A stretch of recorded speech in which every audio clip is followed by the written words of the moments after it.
My name is Corey Shockey. I lead the Foreign and Defense Policy team at the American Enterprise Institute, and I have the delight today of moderating your conversation with Joe Scarborough. He's the co-host of MSNBC's Morning Joe, the author of this outstanding new book, Saving Freedom: Truman, the Cold War, and the Fight for Western Civilization. Joe spent his political career in the U.S. House of Representatives advocating for American taxpayers through economic conservatism before leaving the Congress in 2001. Since 2007, Joe, Micah Brzezinski, Willie Geist, and other journalists have pioneered discussion through their MSNBC talk show Morning Joe, which dives into daily political conversation. In Saving Freedom, Joe offers an historic account of President Harry Truman and the necessary steps taken to unite the Western world against Soviet communism. In order to do so, Truman had to first rally Republican and Democratic forces in Congress to cooperate and curb the spread of communism. Truman's triumph over his personal and political struggles, as documented in Saving Freedom, is an inspirational tale about American leadership, actually even about American legislative leadership, fierce determination, and bipartisan unity. We'll be discussing a lot in the next hour, and I want to ask for your questions too. If you're watching along with us, please put your questions in the text chat on YouTube, and we'll be getting to them later in the program. Thank you, Joe Scarborough, for joining us. Corey, it's great to be with you. Thank you so much for having me. Oh, I'm a historian by training, and I was intensely jealous reading this book because so few of us historians are good popular historians, by which I mean to say effective storytellers and people who can make complicated history not just accessible, but exciting to people. And you achieved that so wonderfully in this book. Congratulations. Well, thank you so much. It's an extraordinary story. I mean, the story of Joe Biden is, Harry Truman is a lot like the story of Joe Biden. There's a timeliness here because, like Biden, with Truman, you had somebody who was constantly underestimated. He was from the very start. And so, I try to draw the readers in at the beginning by talking about what his contemporaries thought about him. And, it was hard for him. This was a guy who was a failed businessman who had to beg political bosses to let him run for the Senate. When he did run for the Senate, it was only after the first four people ahead of him decided not to run.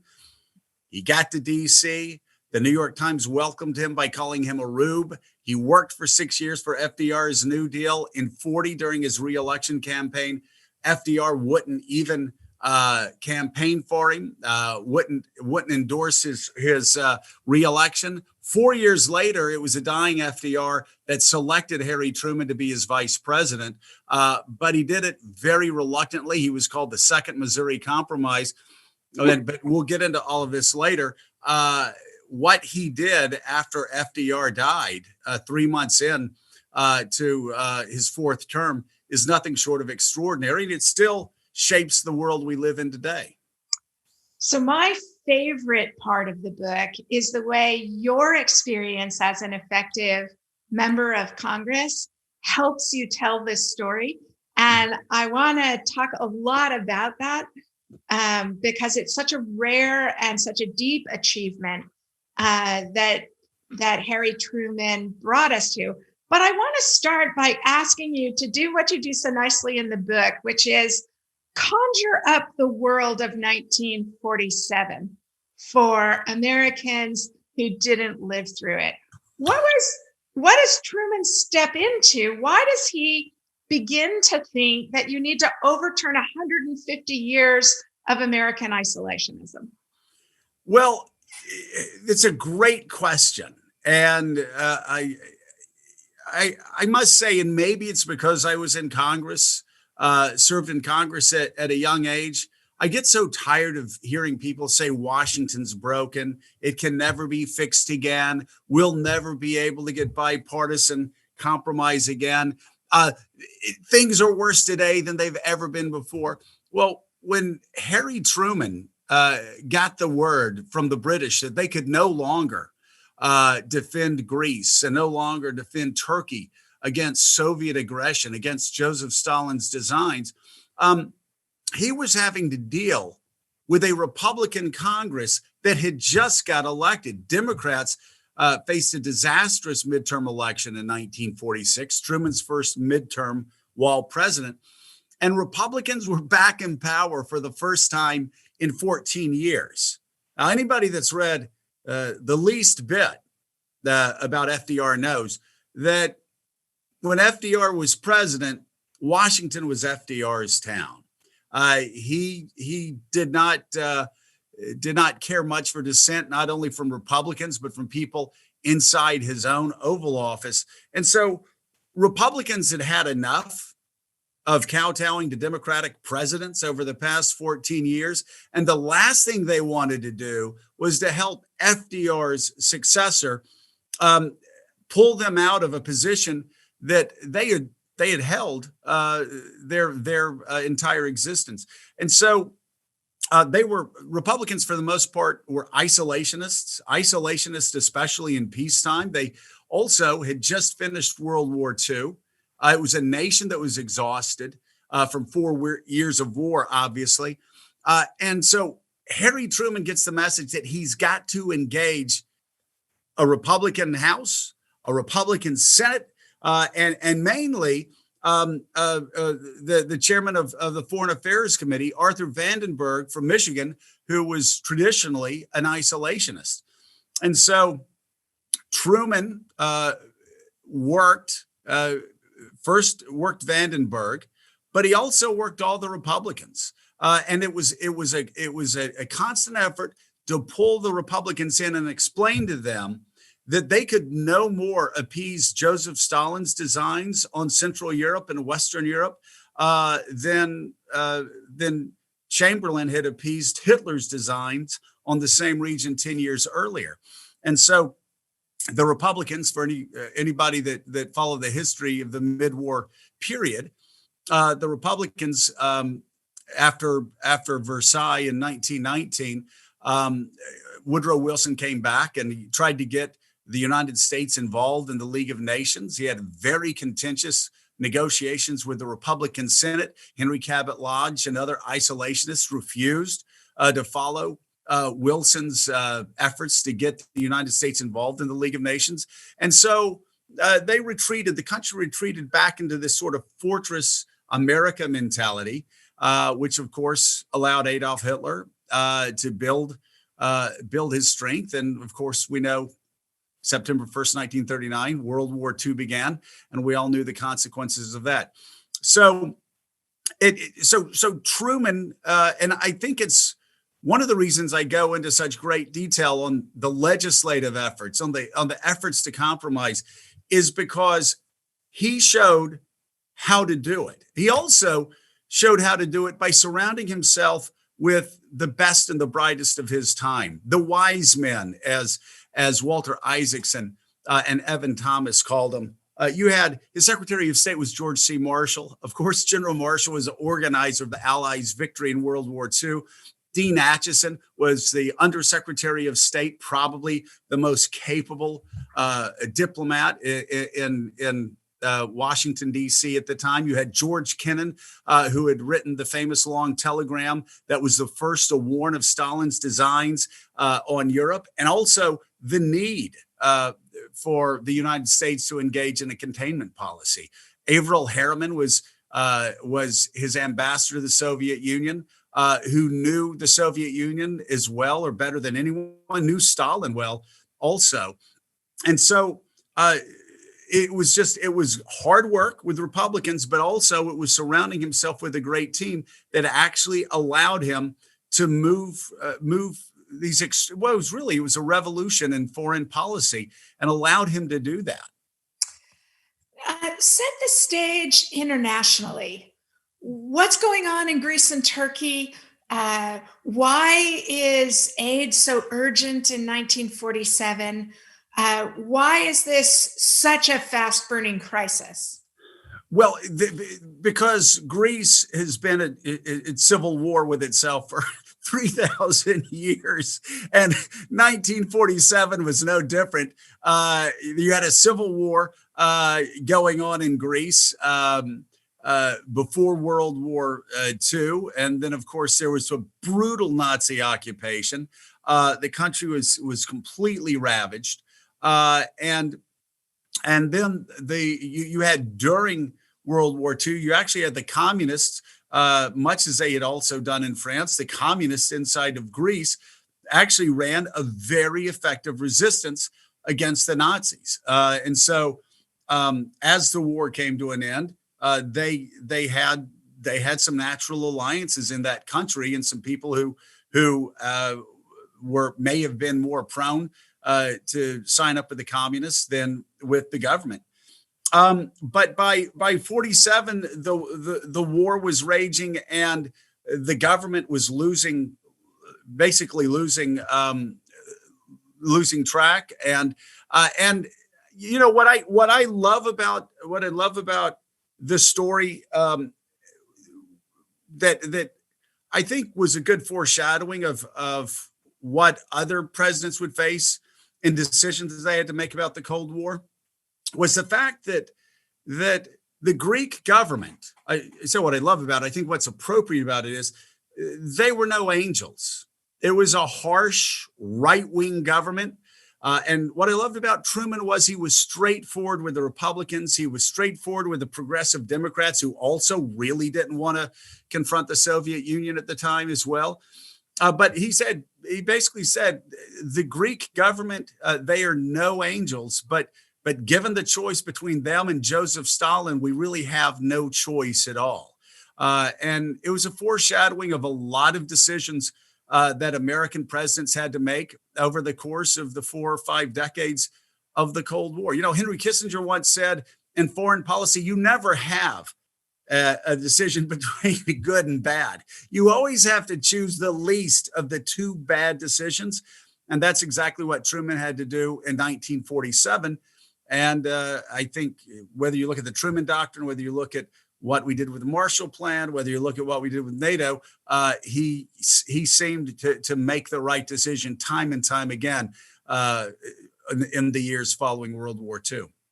So, one of the things that's so poignant about Harry Truman is the extent to which his great achievements get overshone by other people, right? We talk so little about the Truman Doctrine and so much about the Marshall Plan. But as your book shows, you never get the Marshall Plan without the Truman Doctrine. And the grace with which Truman let Marshall own that victory, it comes through really sweetly in your book. Yeah. And in a way that sets up the coming confrontation they have over the state of Israel. But I'm sorry, go ahead. Oh, no, I was just going to say, I'm so glad you brought that up, because even though I have spent most of my lifetime reading history, every time you hear about the Marshall Plan, you thought, oh, George Marshall, well, he must have been in there and fighting and traveling. No, it actually was Truman's idea to put George Marshall's name on a plan that he had very little to do with.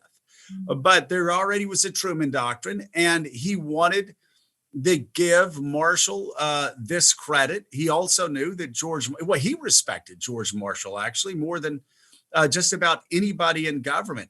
And so putting the name Marshall on the Marshall Plan helped do something that was really revolutionary, really radical for the United States of America in peacetime in 1947.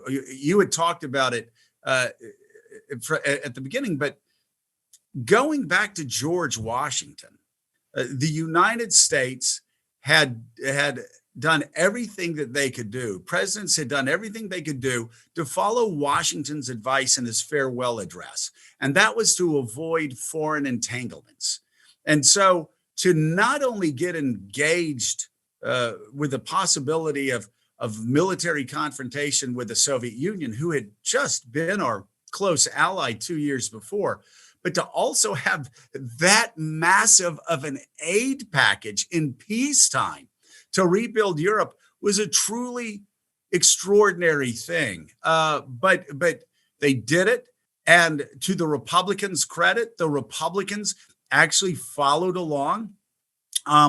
And supported the Marshall Plan as well. Again, I say to the Republicans' credit because, again, not only were they isolationists, but most of the voters they represented were isolationists, and the Republicans had got elected in 1946. It really was. It was really a 180 compared to what happened in Great Britain. Winston Churchill, of course, the conservative, guides the British through World War II, and after saving Western civilization himself in 1940 during the Battle of Britain and getting the British to believe that they could stand alone against Nazi tyranny. In 1945, the British people actually kicked him out for a socialist, Clement Attlee. And one of my favorite Churchill stories was the night that he found out that he had lost. His wife, Clementine, said, "Well, dear, maybe it's a blessing in disguise." And Churchill said, "Well, if it is a blessing in disguise, it's one of the most well-disguised blessings in the history of mankind." So they traded a conservative for a socialist. In America, Americans actually traded a liberal Democrat and a liberal Congress for a conservative Congress in 1946. They wanted a return to normalcy. They wanted to put the big spending behind them. They wanted to put the problems of Europe behind them. So they elected a conservative Republican Congress who promised less spending domestically and less spending across the globe. 1 year later, well, actually in February of 47, so about 4 months after the election, Harry Truman had to go to these same Republicans and say, "I know what you promised your constituents. I know what you've campaigned for your entire life, but we actually have a much bigger issue here." And it was, of course, Arthur Vandenberg, who the Senate chairman of the Foreign Affairs Committee from Michigan, who famously had first said that politics should stop at the water's edge. And to his credit and to the Republicans' credit, that's exactly what they did. So, one of the fascinating insights you have in the book is that Truman succeeded at what Woodrow Wilson failed at. And one of the reasons the book is so powerful is you make clear how little reason there was to believe Truman was a man who had the skills who could do this. Right. So what is it that Truman understands? You make a good case in the book that because he was a creature of the Senate, he understood the value and the practice of it. What else? I mean, he didn't have anywhere near the kind of political base that you would have thought could produce the leverage to get this done in Congress. So tell the story of how he weaves this magic, because it really is a Herculean achievement. Well, Harry Truman had quite a few things going for him. And his relationship in the Senate, his relationships in the Senate certainly was one of them.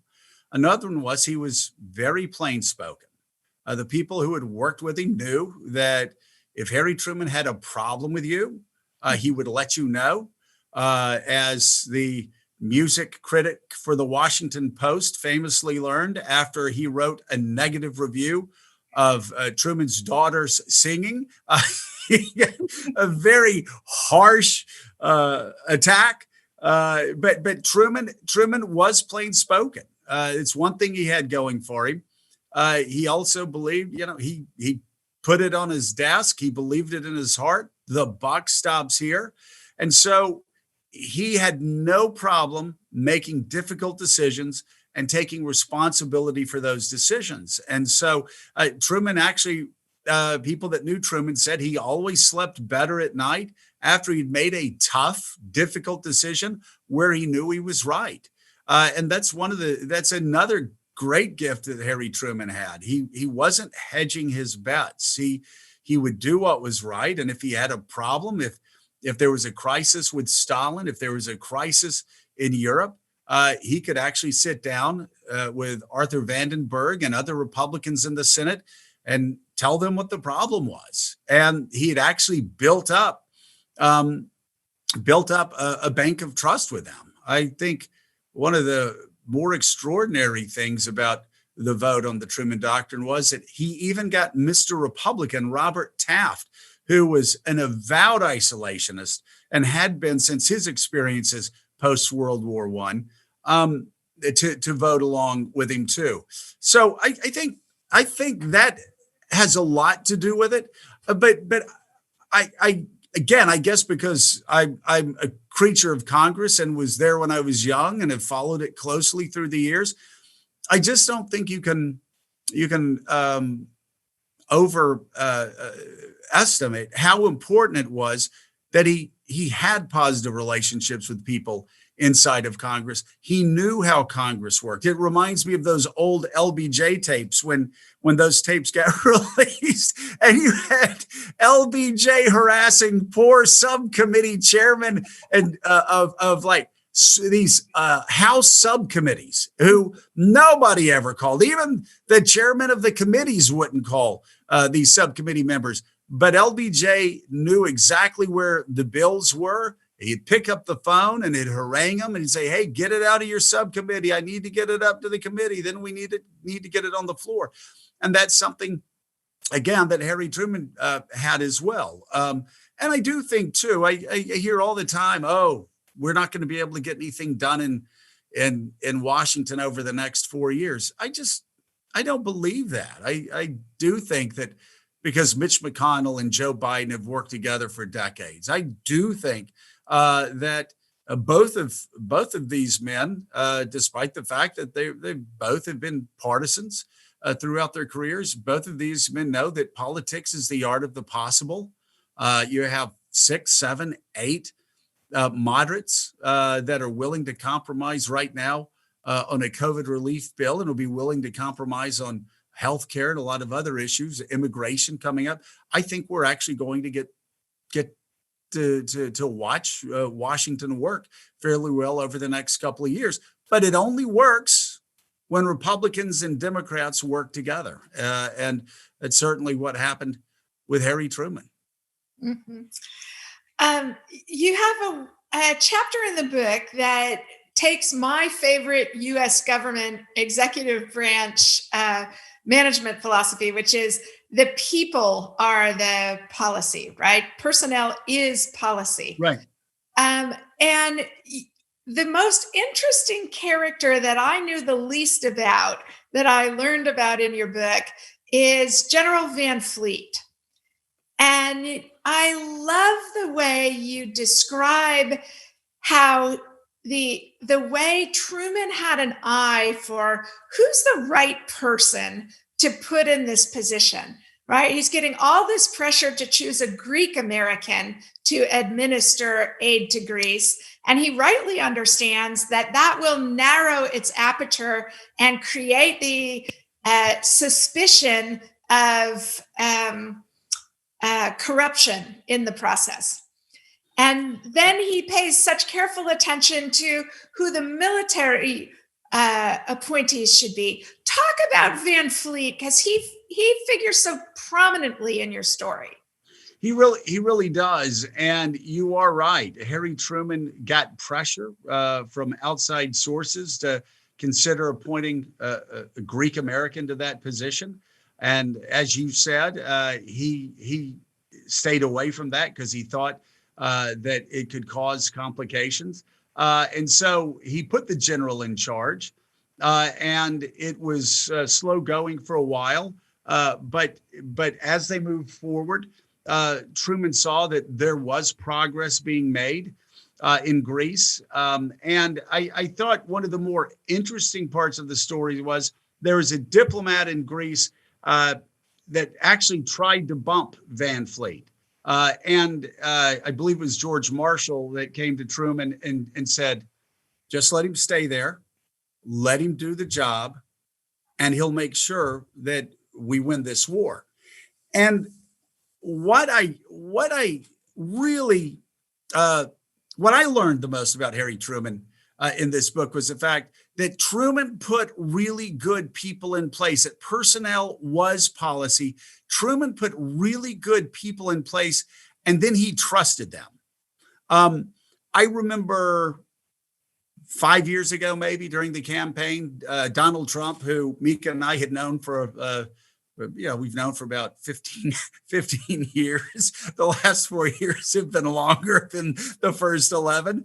But I remember he had just said something shocking, and he came on our show the next day. And I said, Donald, who do you know close to you that's a good advisor that you can listen to, whose advice you can take whenever you have to make a tough decision? Because I know I had 3 people when I was a 31-year-old member of Congress. And my rule was, if these 3 people told me not to do something, I didn't do it.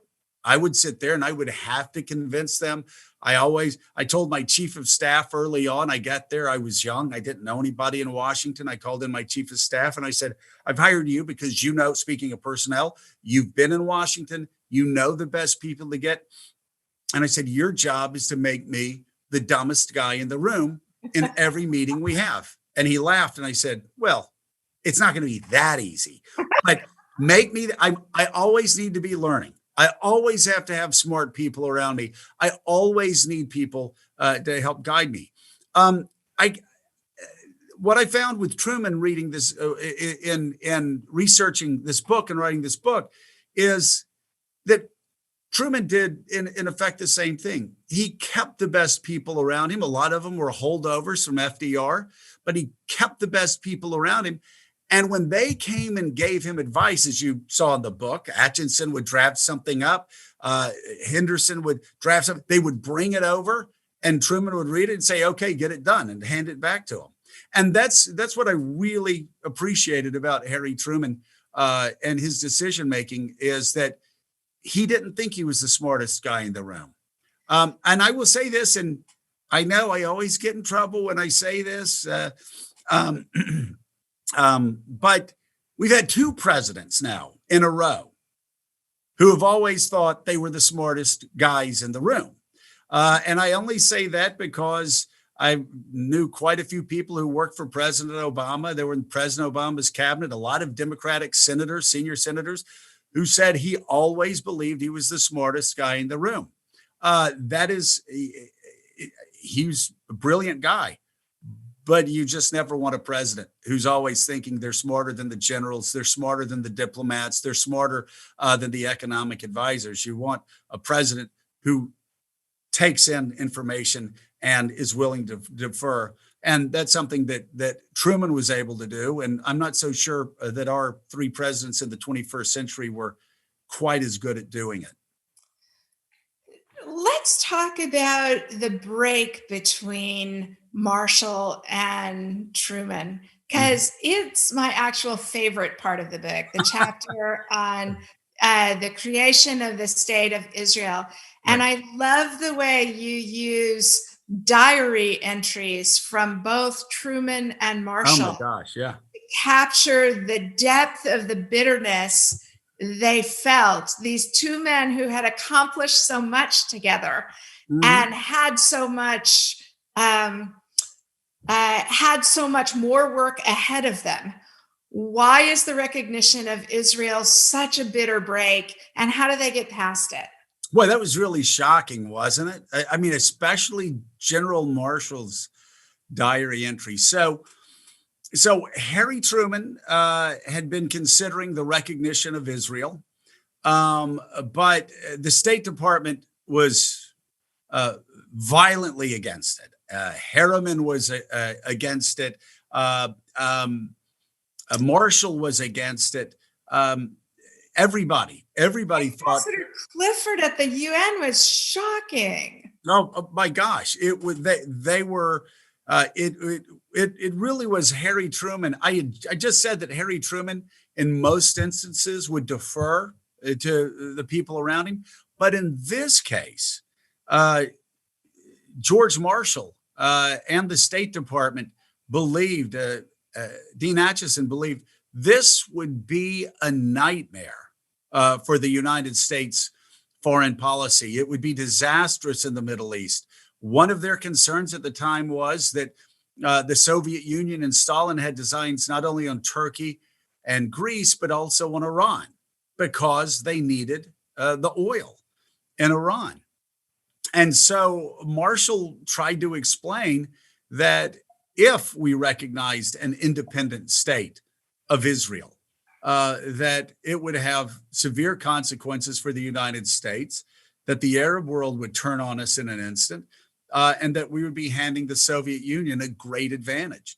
And Truman listened, but it's very interesting that we always hear that he was a failed haberdasher. Well, his partner in that effort, Eddie Jacobson, had come to the White House, and he actually lobbied him. Had known him all the years, had known him since World War I when they fought together, and he lobbied him to support Israel, to weigh in. Truman gave his word, and Truman was not going to back down from that word. But you talk about the diary entries, and it was obvious reading Truman's diaries that he was almost heartbroken to be in the sort of conflict that he was in with George Marshall, because he respected Marshall more than any other person in Washington, D.C. But Marshall was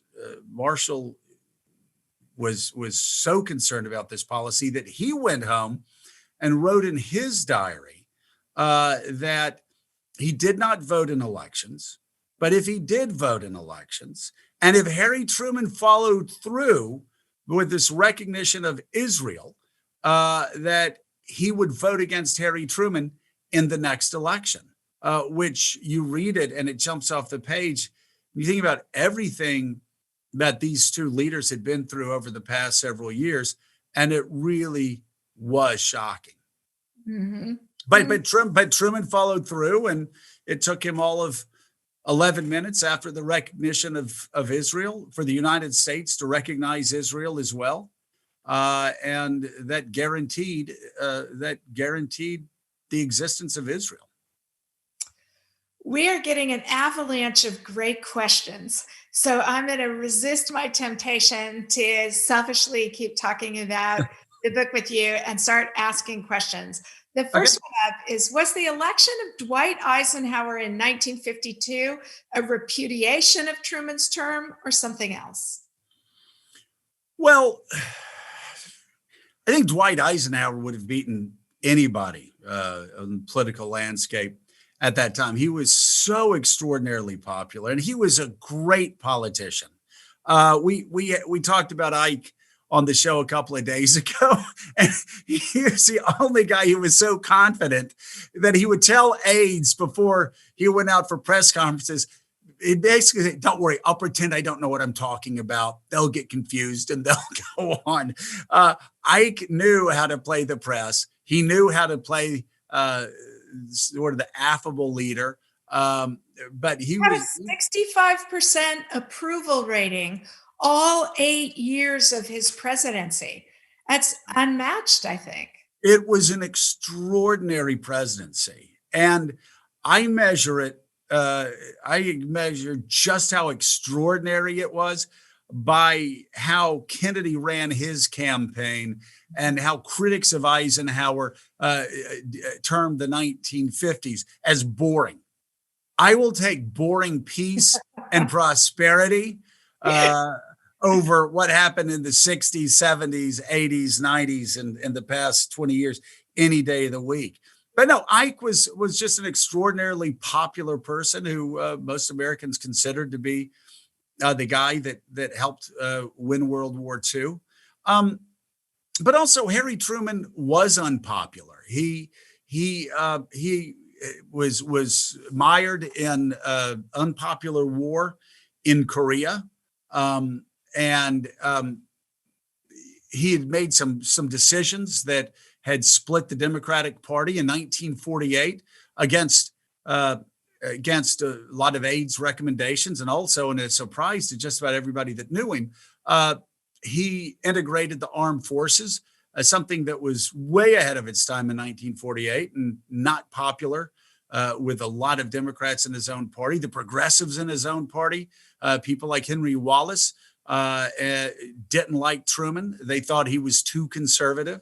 Republicans, of course, had had enough of Democrats in the White House. So when he took that long, lonely train ride home to Independence, Missouri, he had a 22% approval rating, the lowest approval rating for any president who ever left office. And I actually look at that number as actually a monument to Harry Truman's courage, because he made one tough decision after another, did not worry about the political consequences of those decisions. And yes, he was mocked and ridiculed by people in his own party, also in the Republican Party. His mother-in-law wasn't even respectful to him at all, even though he let her live in the White House. And yet, Winston Churchill, a great hero of mine, said of Harry Truman, of all men, no one has done more to save Western civilization than Harry Truman. So I think I could go home after being in the White House for 8 years and tune out most of the other criticism, even from my mother-in-law, if Winston Churchill had said more than anybody else, I'd save Western civilization. Yeah, that's a mighty nice compliment.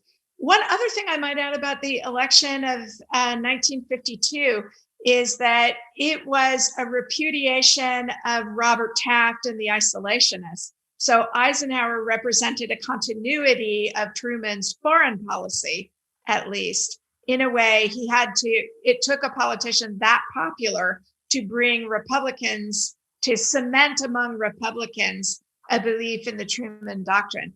I'm so glad you said that. And that brings up another thing that I say in the first page of my book, which is when I got to Congress, I was, a small government conservative. Even members of my own caucus thought I was a little too intense at times. But I had two presidential portraits on my wall. One, of course, was of Ronald Reagan, just because, but the other was of Harry Truman. And people would always come in and say, okay, we get the Reagan. What about Harry Truman? And I said, well, Harry Truman put a policy in place that helped us win the Cold War.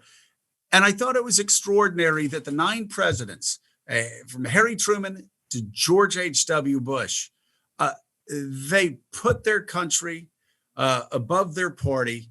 And you're right, there was that continuous line from Truman through Ike, through Kennedy, LBJ, and all the way through Reagan and George H.W. Bush, where they stayed engaged in the world. Of course, there were twists and turns. There was, Nixon's détente, Reagan taking a more confrontational approach. But for the most part, they followed the same policy that Truman set in place. So that's a great point. You're right. That was a repudiation of Republican isolationism. Next question is, do you see any potential Senator Vandenberg or Senator Taft among the current Republican members of the Senate? Well, I think there's safety in numbers. A lot of Republicans were afraid to stand out on their own over the past 4 years. But you look at Mitt Romney, Lisa Murkowski, Susan Collins on the Republican side have all said they want to work together with Democrats. They want to let Joe Biden appoint who he wants to appoint to the cabinet, so long as they're not too outside of the mainstream. And then on the Democratic side, Mark Kelly just got elected from, it still is a Republican state, the Republican state of Arizona. Kristen Sinema, also from Arizona, is going to be looking for opportunities for a bipartisan compromise. Governor Hickenlooper, when he becomes senator for Colorado, will be in the same position. Of course, the bane of all progressive Democrats' existence, Joe Manchin, always looking for a deal Pat Toomey has announced he's not going to be running for reelection. Pat, a guy that I've known, also was also a really good small government conservative, but he was willing to make compromise with Democrats as well at times. So I think we're going to have a good coalition in the center. And I'll throw out another name who a guy I've known since 1994, who I've been especially hard on over the past 4 years on my show, but just knowing him, Lindsey. Lindsey Graham is always ready to make a deal with a guy who's in charge. He liked John McCain when McCain got the nomination. He liked Donald Trump when Donald Trump was president. And I think most people have probably seen the clip of Lindsey talking about Joe Biden starting to tear up, talking about what a great American he was and how much he loved him. I suspect you'll find a few people like Lindsey Graham who may surprise all of us and be willing to work for bipartisan efforts, especially on the international stage, because while people like Marco Rubio and Lindsey Graham have bitten their tongue for the most part and followed President Trump on foreign policy matters, there is no doubt that Lindsey, Marco, and a good number of Republicans are far more comfortable with Joe Biden's view of NATO, Joe Biden's view of our democratic alliances across the world than they were with Donald Trump. So I'm optimistic. Maybe I'm being Pollyannish, but I don't think so. So the next question is more of a domestic policy question. So it's outside the confines of the book, but Okay. such a wide sweep about Truman that I'm gonna let the question come across anyway, which is Harry Truman was an early proponent of government-supported healthcare in America. Do you think he gets enough credit from modern day Democrats for helping to start the long march towards Obamacare? No, but you pointed it out at the very beginning. Harry Truman really doesn't get much credit from most Americans. A lot of people who picked up the book said, "Boy, I've read a lot of presidential biographies, but I just haven't read that much on Truman." Of course, David McCullough wrote an absolute masterpiece on Harry Truman. What was that, 30 years ago? But that's about 30, 35, 40 years ago.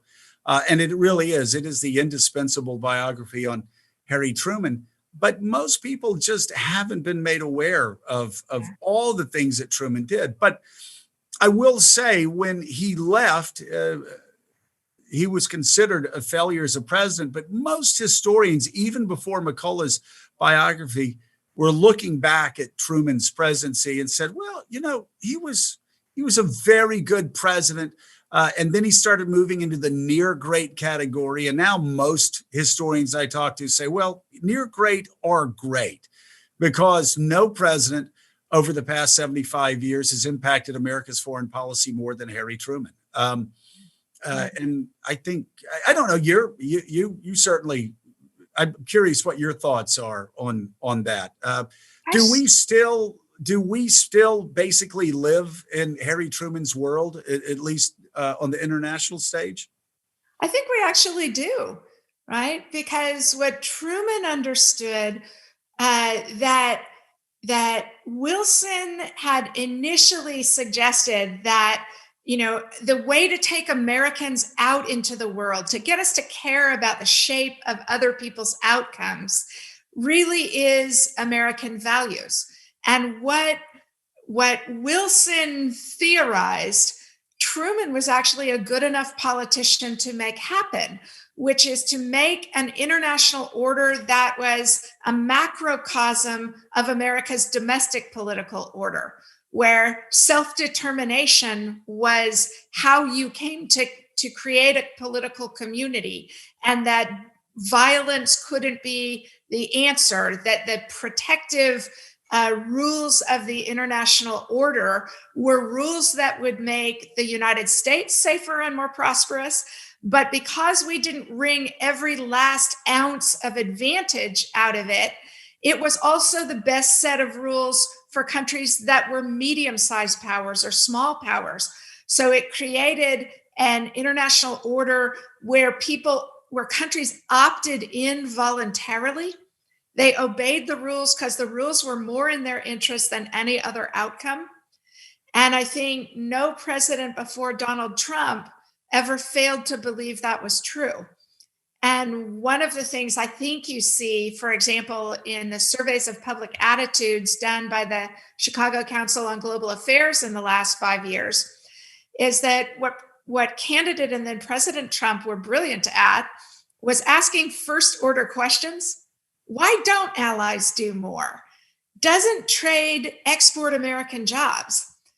And what we have seen is that the policies he enacted, the American public thought the question was interesting, but they don't like his answer. Right. And, And right. No, that's a great point. And it's a fair question to ask. What are we getting out of this? We should always be asking, what are we getting out of this? And I think it's the responsibility of Joe Biden, and it's the responsibility of Republicans and Democrats alike who believe that the United States, like I believe, is the indispensable power on the globe still. And I would say especially now. And when we don't lead, you see what happens. And you see what happens even in Europe. You see what happens in Hungary. You see what happens in Poland. You see what happens across the world. You see an erosion of democratic values. You see an erosion of the rule of law. You see an erosion of the very things that not only Harry Truman, but again, Arthur Vandenberg and others wanted the United States to influence globally. And so it's good to ask those questions. It's good to ask why we're doing. But I think Joe Biden and I think Republicans and Democrats alike who believe that the United States does play a vital role in the world, we need to be able to explain to the American people that yes, like for instance, the Marshall Plan. Yes, we spent billions of dollars on the Marshall Plan. Guess what it did? It rebuilt the economies of Western and Central Europe. And that helped usher in the American century. If you look at America's GDP from 1947 forward, compare it to every other country, and I'm such a nerd, I have done that regularly. And you look at our GDP, you look at the GDP of other nations or other allies, they're always ups and downs with the other countries. Ours just goes straight up. And the reason why is we invested in our friends. We invested in our allies. We looked outside of ourselves, and we had leaders, Republicans and Democrats alike, who actually understood that freer markets and freer men and women actually would not only be the right thing to do morally, but also the right thing to do economically. And it is our so-called generosity has paid us back. Not tenfold, but hundreds of thousands fold.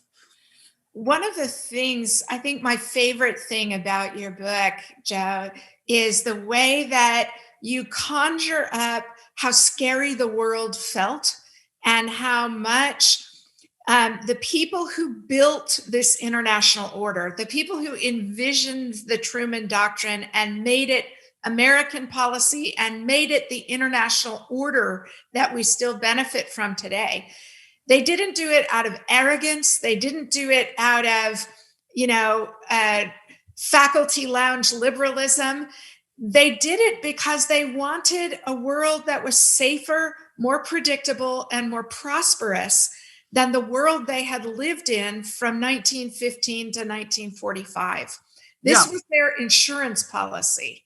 It was, and early on, I talk about Harry Truman being briefed on the refugee crisis across Western Europe, and it was the greatest refugee crisis in modern history. And there were you had countries that were leveled. You had millions of refugees that were starving. And what did Harry Truman do? He called in Herbert Hoover, the disgraced ex-Republican president who had been a punchline in every Democratic campaign over the past, over the 14 years before Truman called him into his office.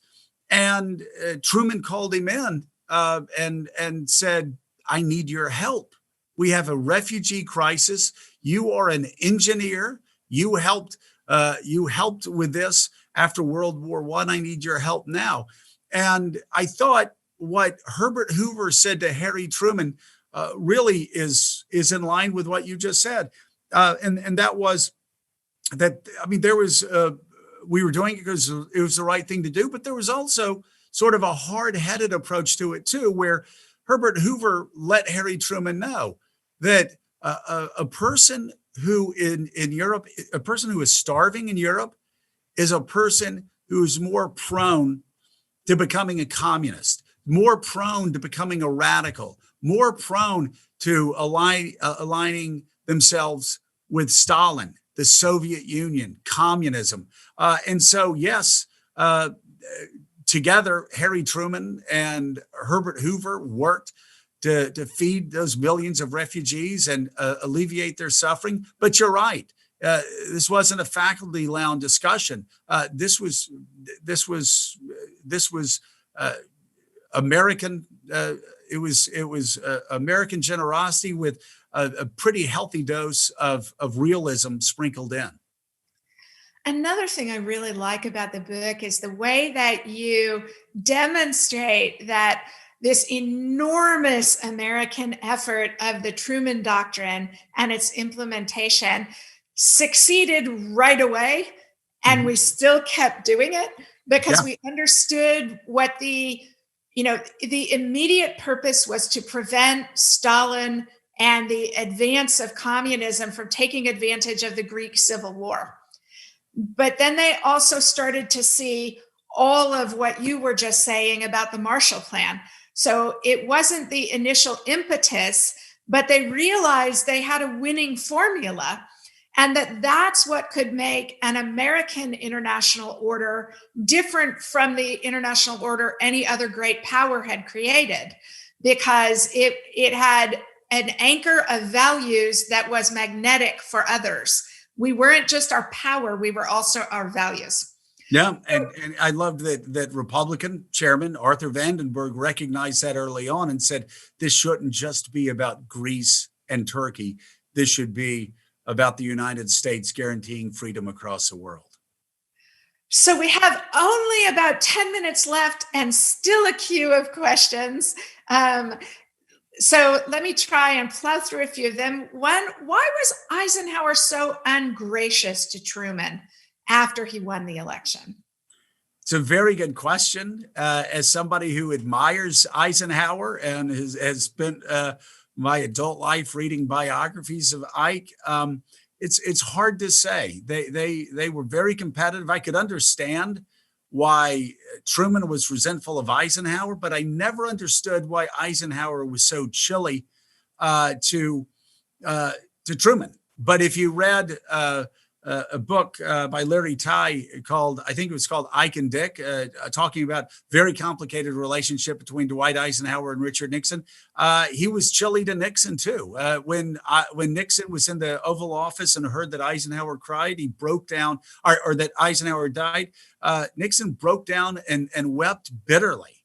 And those who knew him said he wept bitterly because it was like losing a father before the father had told him, that he loved him and he was proud of him. He could never please Eisenhower. He always felt like he was on the outside. Even Eisenhower's own son had said that his father was 50%, something along the lines of, 50% lovable and 50% cold-hearted. Then he thought a second later, goes, well, make that 75% cold-hearted. So he was a tough guy. I do think there is a big gap between the geniality of the public Eisenhower and the emotional withholdingness of interpersonal Eisenhower. Yeah. And that may be actually what made him so effective. But I could see why it would be hurtful. So we have two great questions about the contemporary applications of your work and contemporary conservatism. The first is, do you think the Republican Party will be able to rebuild and recenter after this election? What gives you the most hope and what worries you the most? Well, I mean, what worries me the most is the fact that most Republicans have remained silent during this transition period, while the president of the United States has been spreading conspiracy theories that undermine Americans' confidence in the democratic process in a way that the Russians have always wanted to do, but have never been able to do so successfully. I'm concerned about the fact that the last 2 weeks of the campaign, you had the Republican president calling for the arrest of his Democratic opponent and pressuring the attorney general to do that, didn't do it. And the Republicans remained silent. And so I am, it's easy for me to say that I think the Republicans can never rebound from this, but I thought the Republicans were going to pay a heavy price for this in 2016. I was wrong. I thought they were going to pay a heavy price for this in 2018. I was right. I thought they were going to pay a heavy price for this in 2020. I was wrong again, because the Republicans had, if you're in the legislative branch, Republicans had an extraordinary night, especially in the House of Representatives. And so I think they can rebound, but there has to be a course correction. And I do think, I think it needs to not just start on the international stage, but there are a lot of issues domestically they need to take care of.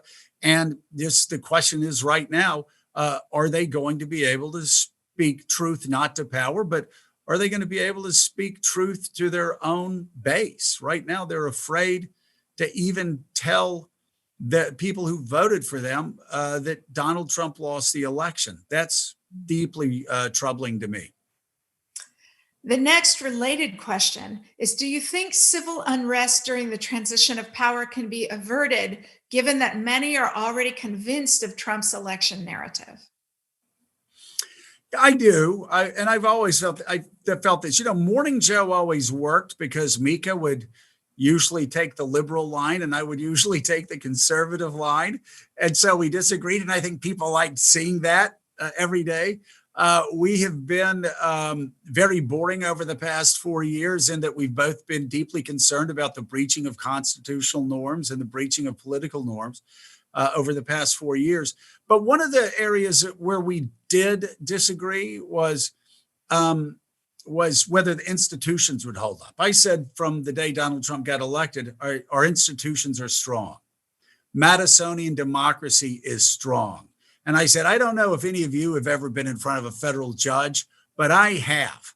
Yeah. And there's, as a lawyer, when my client said, let's go to federal court, he said, well, why don't we just go into state court? It'd be much better.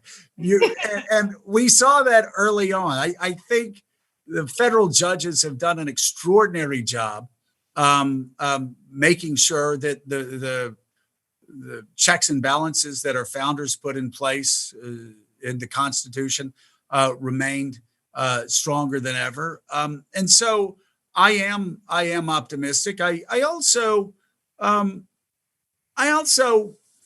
a little skeptical of the polls that say like 98% of the people think Republicans think this election was stolen from Donald Trump. I think most Republicans that I talked to, the same Republicans, my friends and family members who all said they were going to vote for Donald Trump, despite the fact he accused me of being a murderer like 12 times. I still can't figure that one out. But the same Republican friends and family members that told me they were going to vote for Donald Trump, they all know Joe Biden won the race. And, this is where I always drive Mika crazy. I think we're going to be fine. We're going to get through this transition.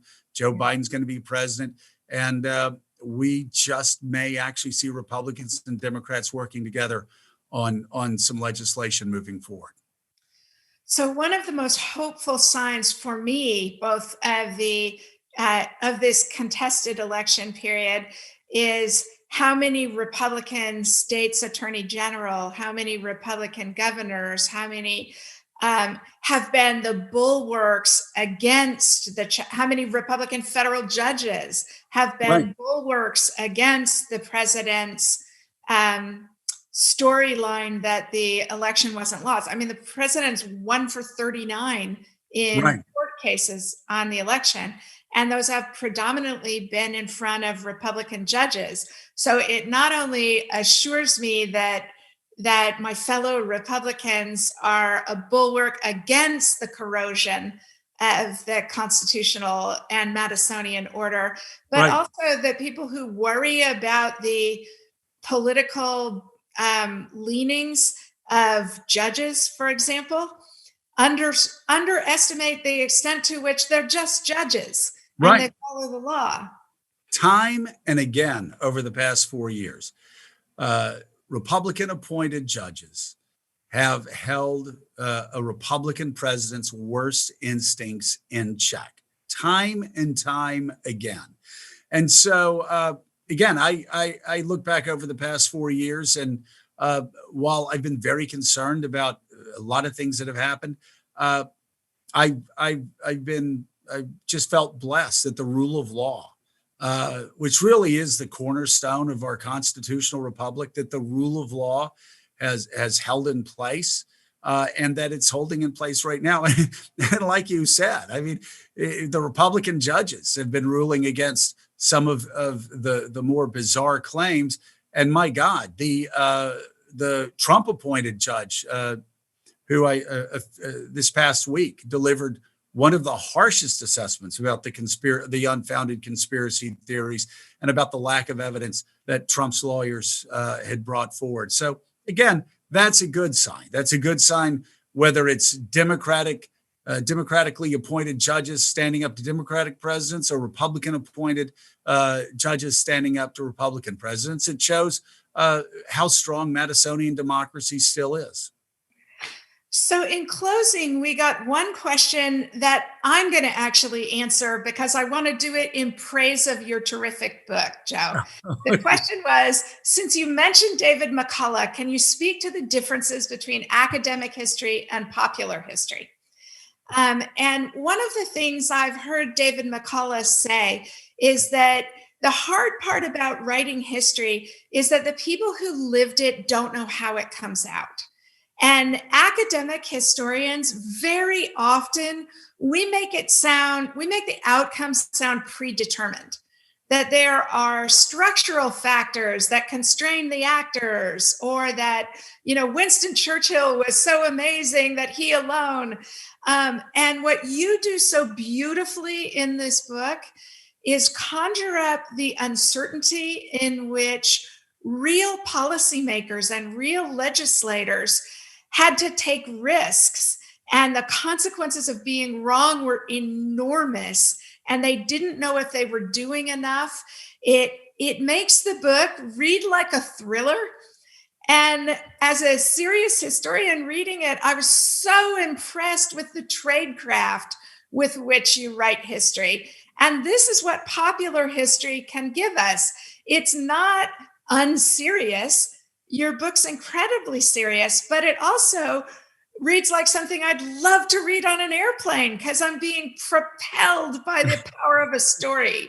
So that's the difference between them. We academic historians too often are poor storytellers or don't even try. We just vomit everything we know onto an unsuspecting reader. And what Joe Scarborough has done is tell a riveting story about people who are trying their best in a circumstance of deep uncertainty. I hope you'll read the book, my friends. My goodness, I need to take you out on the book tour with me. That is very, very kind of you, and I don't feel quite so bad about the 5 or 6 edits I went through again, just to try to strip it down and try to make it more readable. I really appreciate you saying that. That's very kind. On behalf of the Commonwealth Club of California, thank you for coming to share your book with us.